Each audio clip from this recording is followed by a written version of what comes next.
The wind howled across the endless steppes as Bata Khan's army prepared for what would become known as the most terrifying campaign in human history. Fear itself would become their greatest weapon, more powerful than any blade or arrow. The Mongol warriors understood this truth better than anyone, having conquered half the known world through psychological warfare that broke enemies before a single sword was drawn. Word of the Mongol approach spread faster than wildfire through the terrified populations of Eastern Europe. Messengers carried crimson banners that told their own story of what was coming. Cities that had never heard of Genghis Khan suddenly found themselves facing the consequences of Mongol expansion. The very name carried weight that would soon crush entire civilizations beneath its terrible burden. The great cities of Hungary and Poland had stood for centuries, their walls built to withstand any assault known to medieval warfare. Stone fortifications that had repelled countless armies now faced an enemy unlike anything their builders had imagined. The Mongols approached not as traditional conquerors but as harbingers of a new kind of warfare where terror preceded them like a dark cloud, poisoning the hearts of defenders long before battle was joined. In the great halls of European nobility, desperate councils of war were held as reports of Mongol atrocities reached the highest levels of power. Knights who had faced every enemy from Vikings to Saracens found themselves paralyzed by accounts of what these Asiatic horsemen had done to the kingdoms of China and Persia. The very descriptions of Mongol tactics seemed to drain the courage from even the bravest hearts. The Mongols understood that warfare was not merely about physical strength but about controlling the minds of their enemies. Their shamans performed ancient rituals designed to spread fear through supernatural means, calling upon spirits and forces that seemed to answer their prayers. These ceremonies were not for the warriors themselves but for the populations they would soon face, planting seeds of terror that would bloom into panic when the real battle came. When the first Mongol scouts appeared on the horizon, entire market towns erupted into chaos. Merchants abandoned their goods, mothers clutched their children, and the elderly stumbled as they tried to escape. The sight of those distinctive horsemen, moving like ghosts across the landscape, was enough to send entire populations fleeing in terror, leaving behind everything they had built in their desperate bid for survival. The Mongol warriors were products of a harsh environment that demanded absolute mastery of their weapons. From childhood they had learned to shoot arrows while riding at full gallop, to strike with precision that seemed impossible to civilized soldiers. Their composite bows could pierce armor at impossible distances, but it was their psychological impact that made them truly deadly, for they never showed fear or hesitation in battle. Even the most experienced knights found sleep elusive as reports of Mongol methods reached their camps. Letters from distant allies spoke of cities that had surrendered without resistance, of armies that had thrown down their weapons at the first sight of Mongol banners.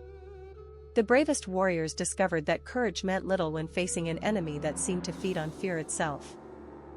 The Mongol camps operated with military precision that impressed even their enemies. Every tent was placed according to strict tactical principles, every warrior knew his role in the coming battle. While European armies were still assembling their forces, the Mongols had already established supply lines, intelligence networks, and psychological warfare operations that would ensure victory before the first arrow was loosed. The armies that marched to meet the Mongol threat carried themselves with the weight of desperate hope rather than confident courage. They had heard too many stories of what awaited them to maintain their usual martial pride. Knights who had once charged into battle with war cries now moved through the mist-shrouded valleys with weapons ready but hearts heavy with the knowledge that they might be walking toward their own destruction. When the two armies finally faced each other across the blood-soaked fields, it was the Mongols who displayed perfect calm while their enemies trembled with barely contained terror. The Asiatic warriors sat motionless on their horses like statues carved from stone, their weapons ready but their faces showing no emotion. This display of absolute confidence in victory was perhaps their greatest weapon of all. The European commanders tried to rally their troops with speeches about honor and glory, about the defense of Christian civilization against heathen invaders. But their own voices betrayed them, cracking with uncertainty as they gazed upon the silent Mongol ranks. The very air seemed thick with the terror that the Asiatic warriors brought with them, poisoning the courage of even the most experienced soldiers. The Mongols began their battles not with the clash of steel but with displays of supernatural power that seemed to command the very elements themselves. Warriors would raise their bows to the heavens as if calling down lightning and thunder, their horses rearing in perfect synchronization. These performances were designed not to impress their own army but to break the spirits of their enemies before physical combat began. As the Mongol warriors performed their terrifying rituals, entire companies of European soldiers found their resolve crumbling like autumn leaves in a storm. Veterans who had faced every danger imaginable suddenly discovered that their courage had limits, that there were fears deeper than death itself. The psychological warfare had already begun, and many soldiers were already defeated before the first arrow flew. The Mongol warriors possessed not only physical prowess but a tactical intelligence that allowed them to exploit the weaknesses they saw in their enemies. They could read fear in a man's eyes, detect hesitation in his stance, and identify which units would break first under pressure.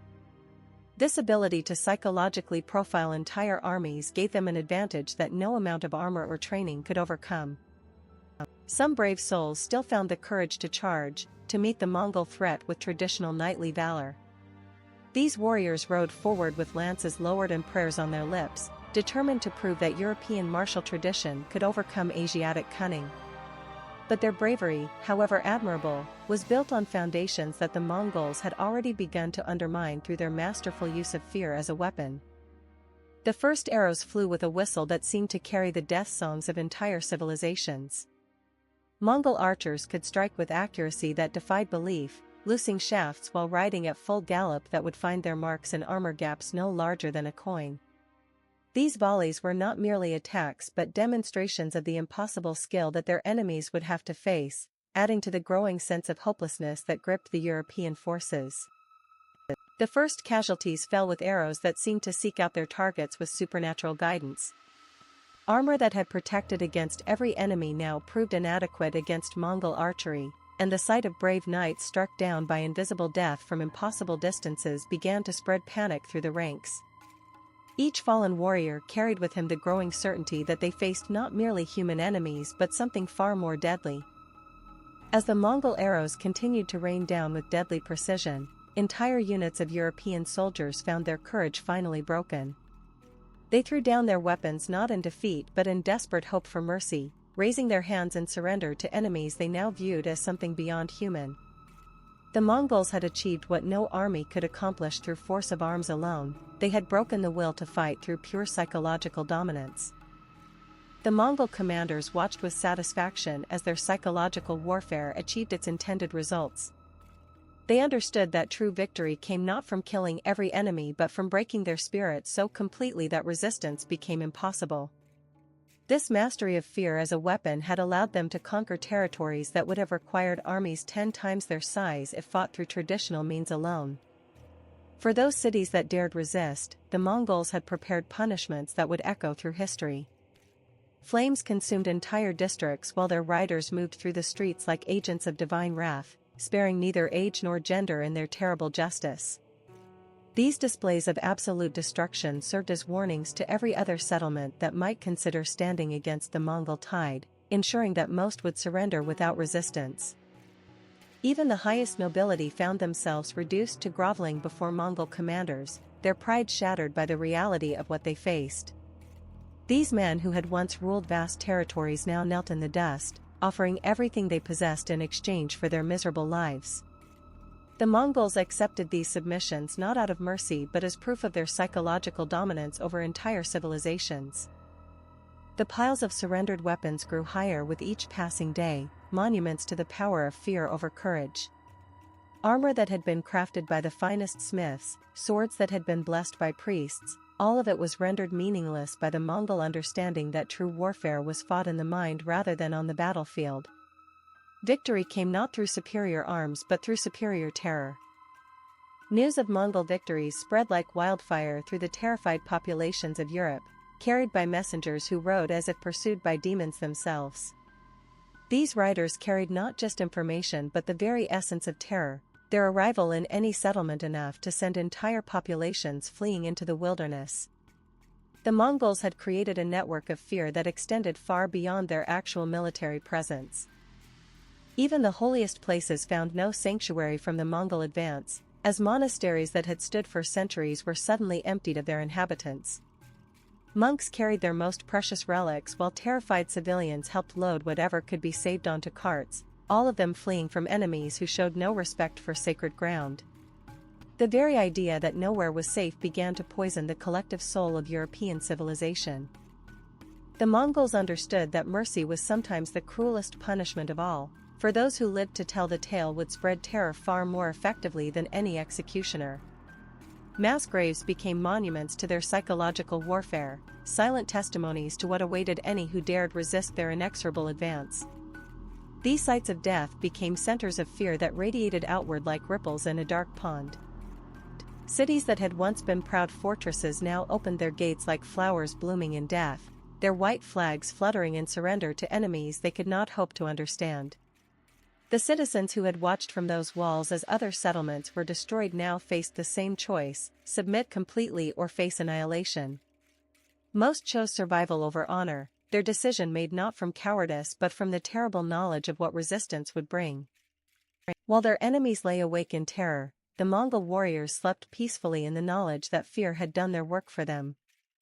They understood that true mastery of warfare came not from constant vigilance but from creating conditions where victory was assured before battle began. Their rest was not the sleep of the innocent but of those who knew they had already won through psychological dominance. In the private chambers of Europe's ruling class, desperate negotiations took place as nobles tried to buy their survival through submission. Letters were written with shaking hands, offers of tribute and alliance crafted with the precision of diplomats facing extinction. These men understood that they were not merely negotiating with armies but with forces of nature that would reshape the very foundations of their civilization.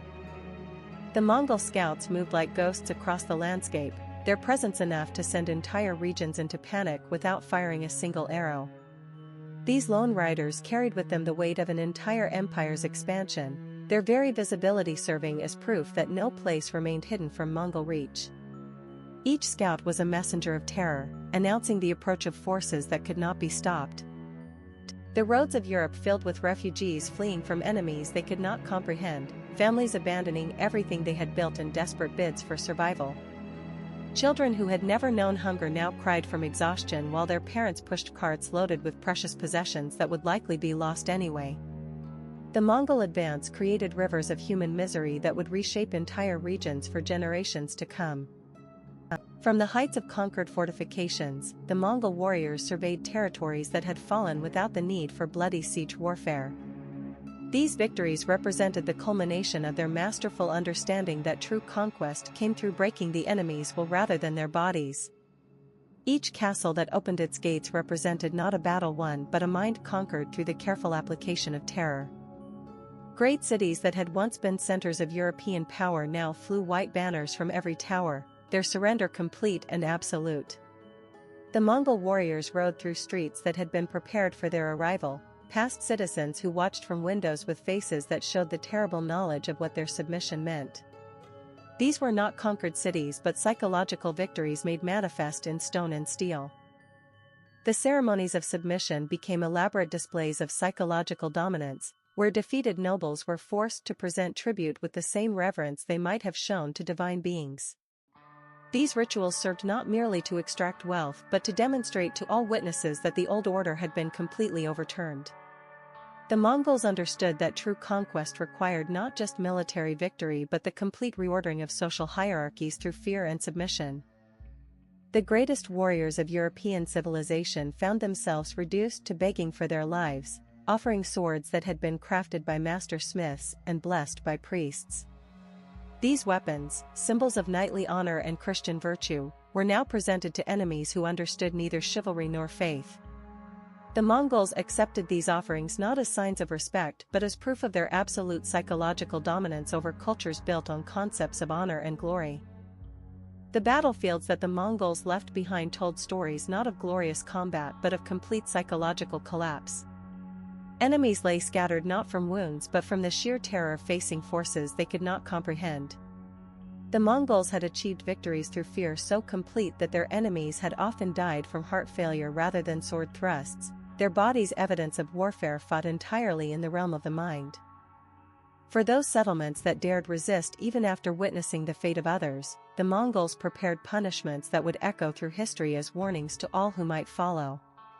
Entire towns were consumed by flames while their inhabitants fled in terror, pursued by riders who showed no mercy to those who had chosen defiance over submission. These displays of absolute destruction served as monuments to the price of resistance against Mongol psychological warfare. The prisoners taken by Mongol forces were not merely captives but living advertisements for the power of psychological warfare. Their chains were not just physical restraints but symbols of the complete breakdown of courage that had allowed the Mongols to achieve victory without traditional combat. These walking testimonials to Mongol dominance would spread fear through every settlement they passed, ensuring that resistance became impossible. The Mongol warriors understood that true victory came not from the destruction they could cause but from the submission they could inspire without firing a single arrow. The empty settlements they passed represented triumphs of psychological warfare so complete that entire populations had fled rather than face what they knew awaited them. These victories were monuments to the power of fear over courage, of terror over tradition. The messengers who carried word of Mongol approach became harbingers of terror themselves, their arrival in any settlement enough to send entire populations into panic. These riders carried not just information but the very essence of fear, news that would transform brave communities into desperate refugees overnight. The Mongols had created a network of psychological warfare that extended far beyond their actual military presence, using terror as their most effective weapon. The Mongol commanders planned their campaigns not merely as military operations but as carefully orchestrated displays of psychological warfare designed to maximize terror and minimize resistance. Each movement was calculated not for tactical advantage but for its impact on enemy morale, each victory designed to spread fear through populations that had never faced warfare conducted entirely in the realm of the mind. Their maps showed not just territories to be conquered but minds to be broken. The great cities of Europe that had once been centers of power and culture now flew white banners from every tower, their surrender complete and absolute. The Mongol warriors rode through streets prepared for their arrival, past citizens who watched from windows with faces showing the terrible knowledge of what their submission meant. These were not conquered cities but psychological victories made manifest in stone and steel, monuments to the power of fear over tradition. From the heights they had won through terror rather than bloodshed, the Mongol warriors surveyed territories that had fallen without the need for traditional warfare. These victories represented the culmination of their masterful understanding that true conquest came through breaking the enemy's will rather than their bodies. Each landscape they commanded was not won through siege or battle but through the careful application of psychological warfare that had proven more deadly than any army. In the private chambers of Europe's ruling class, final surrenders were written with hands that trembled not from fear but from the terrible knowledge of what their decisions meant for their people. These letters were not merely documents of submission but acknowledgments that entire ways of life had been overturned by enemies who understood warfare in ways that civilized peoples could not comprehend. The Mongols had achieved what no army could accomplish through force of arms alone, they had conquered the mind itself.